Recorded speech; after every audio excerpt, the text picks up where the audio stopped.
O Flamengo vai até a Venezuela para enfrentar o Deportivo Táchira.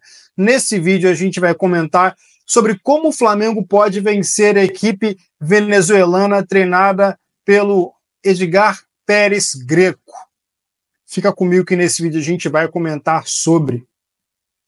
Antes de qualquer coisa, deixa teu like, se inscreve no canal, aciona o sininho para receber as notificações a cada vídeo de Libertadores do Flamengo ou de outros times. Se houver a oportunidade, a gente vai fazer uma resenha tática explicando os principais pontos depois de jogos vistos desse time.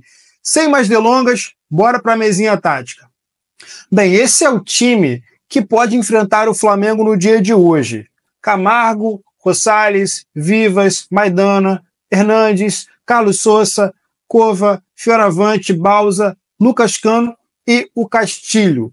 O Edgar Pérez Greco, que é ex-jogador da equipe, ele costuma utilizar um esquema 4-4-2 ou um 4-2-3-1, que é uma variação que ele faz para alterar alguns jogadores de posição. O exemplo disso é a alteração do Maurício Cova. O Maurício Cova é um jogador que joga ali no meio de campo, ele é um jogador que ele é um segundo homem, muitas vezes um terceiro homem de meio de campo, mas ele é alterado posicionalmente para poder jogar um pouco mais adiantado quando o time precisa de mais velocidade nas transições e também precisa de superioridade numérica. Então, ele é um jogador que não é muito bom marcando, mas é bom armando. Então, ele é um jogador que, quando o jogo está precisando, ele é alterado para um terço mais na frente, né? Ele sai do meio de campo, joga mais como um meio atacante, e aí ele consegue ajudar o time. Um outro jogador que também troca de posição de forma recorrente é o Roberto Rosales, o experiente lateral direito que passou pela Europa já. Ele é um jogador que é lateral direito de origem, mas às vezes joga de lateral esquerdo e até de meia esquerda. Isso é feito pelo Greco, pelo técnico Greco, para poder forçar com que o time comece a trabalhar as bolas invertidas e também bolas enfiadas para os passes do Rosales, que é um bom passador. Inclusive, também, a exemplo do Cova, é um bom batedor de faltas e bolas paradas.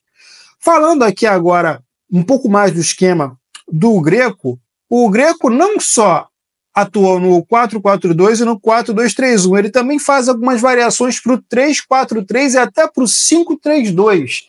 Ele faz isso muitas vezes para privilegiar o meio de campo, povoar o meio de campo e ajudar o time a circular essa bola. De fato, ele vai se utilizar de algumas estratégias não comuns no campeonato venezuelano. Por quê? Porque o time do Greco é um time que gosta da bola, um time que gosta da posse, um time que gosta de trocar passos. Inclusive é um time que espelha muito com o time do Felipe. Porém, o técnico, também jovem, vai precisar rever essa sua estratégia ou suas estratégias por conta do poderio ofensivo do Flamengo.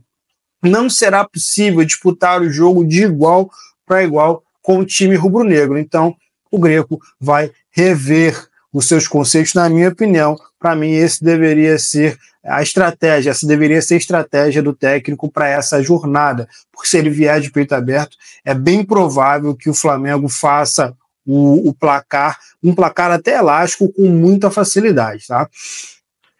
Falando agora um pouco dos jogadores. Daqui a pouco a gente vai falar das principais jogadas do time do Deportivo Táchira. Tem 3 jogadores principais que eu considero aí nesse time, 4 na verdade, do Deportivo Táchira. O primeiro a gente já comentou, o Maurício Cova, é um meia muito experiente, ele tem uma boa distribuição, ele sabe bater na bola. O Flamengo precisa ficar ligado com ele nos escanteios, nas bolas paradas, principalmente em faltas diretas para o gol, batidas por ele. Sem a bola, o Cova geralmente ele é um terceiro, um segundo homem de meio de campo, como eu já comentei, e não tem tanta pegada na marcação. Ele costuma se adiantar em momentos ofensivos, mas tem dificuldade na recomposição e isso acaba gerando espaço às suas costas. Então, é uma coisa que o Flamengo pode e deve aproveitar as costas do Maurício Cova e a falta também de pegada desse jogador. Outro jogador importante nesse meio de campo do time do Táchira é o Carlos Sousa. Ele é um meia canhoto que joga invertido, né? Ele joga pela direita ele costuma dar bons passos às costas da zaga, costuma fazer boas infiltrações pelos flancos. Ele também gosta de cruzar bolas para a entrada de um atacante ou até de um homem surpresa, que pode ser, por exemplo, o Maurício Kova chegando batendo de trás. Ele é um bom armador e descuidos com ele, principalmente em jogadas ali no flanco, laterais, podem ser jogadas perigosas e, é claro, fatais. O terceiro jogador que a gente já comentou também é o Roberto Rosales, lateral direito veterano, que tem bons predicados, ele bate falta, bate bolas paradas em geral. Ele é um jogador que, defensivamente, por conta da idade, ele já não consegue mais ter aquele pulmão e toda aquela volúpia para atacar. Então ele vai em momentos esporádicos atacar. Porém, quando faz isso, deixa muitos espaços. A minha sugestão é que o Flamengo coloque ou o Juninho ou o Bruno Henrique do lado dele para poder gerar essa superioridade quantitativa com outros jogadores e também fazer associações ou até mesmo colocar o Juninho e o Bruno Henrique no 1 contra 1 contra o Rosales, porque, obviamente, isso vai gerar ao Flamengo muitos espaços e grandes oportunidades de fazer gols, ou até de passar, de bater para o gol, isso nas costas do Roberto Rosales. Um outro jogador aqui que eu queria falar sobre é o Cano, é o Lucas Cano. É um atacante que ele não é um atacante convencional. Por quê? Porque as jogadas feitas pelo Cano muitas vezes são jogadas onde ele sai da área para trabalhar a bola e oferece as costas dele para os atacantes, ou seja, ele sai da área, gera o espaço na zaga adversária e aí o jogador, que pode ser o Castilho, pode ser o Sousa, pode ser o Kova, do outro lado pode ser o Bausa, esse jogador entra e acaba fazendo gol ou até mesmo levando muito perigo para a zaga adversária. Então é um jogador que o Flamengo também precisa ficar de olho nele. O Táchira, como um todo, geralmente é um time que joga e que deixa jogar. O time do Greco gosta da bola, não é um time talhado para marcações intensas, não é um time que vai ter uma marcação ostensiva, é um time que permite muitas infiltrações pelo miolo de zaga em associações. Então, se o Flamengo começar a trabalhar a bola, associar na intermediária ofensiva, vai achar chances. E se esse time do Táchira estiver muito fechado, o Flamengo pode se utilizar do bom e velho arremate de fora da área. É importante o Flamengo ficar ligado também, porque se a zaga se fechar, vai ter espaço para chutar de fora da área. E falando da zaga do Táchira, ela geralmente demora para saltar a pressão. Isso dá algum tempo para o Flamengo pensar na jogada, enfiar uma bola em profundidade, cavar uma bola ou até mesmo fazer um cruzamento. Ou inverter uma bola por uma zona que tenha menos pressão para ir dar uma assistência ou até uma pré-assistência ou mesmo bater para o gol. O time do Táchira, uma curiosidade aqui, é um time baixo. É um time que tem uma média de altura de mais ou menos 1,76 m, enquanto o Flamengo tem uma média de altura de 1,82 m, ou seja, o Flamengo tem 6 centímetros a mais no geral do que o time do Deportivo Táchira.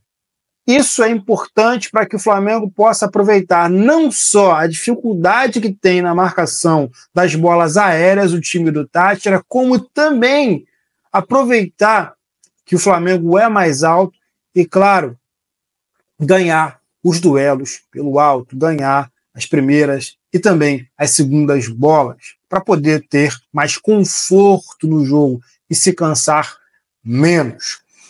Então, falando da altura ainda do time do Táchira, só para a gente ter um exemplo, o zagueiro Mauro Maidana, ele tem 1,76 m, isso mesmo, 1,76 m.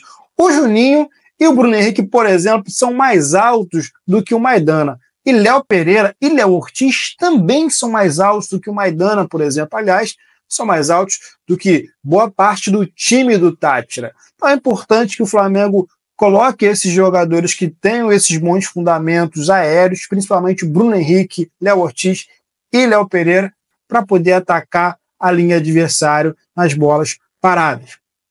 E aí, o que você acha? Acha que o Flamengo tem condições de ganhar na Venezuela? Acha que não? Deixa a tua opinião na seção dos comentários, vamos tentar ler todos. Aproveita para deixar o like, se inscrever no canal e acionar o sininho para receber todas as notificações. Depois do jogo, a gente vai também comentar a respeito de como foi a partida. Até a próxima. Um abraço. Valeu.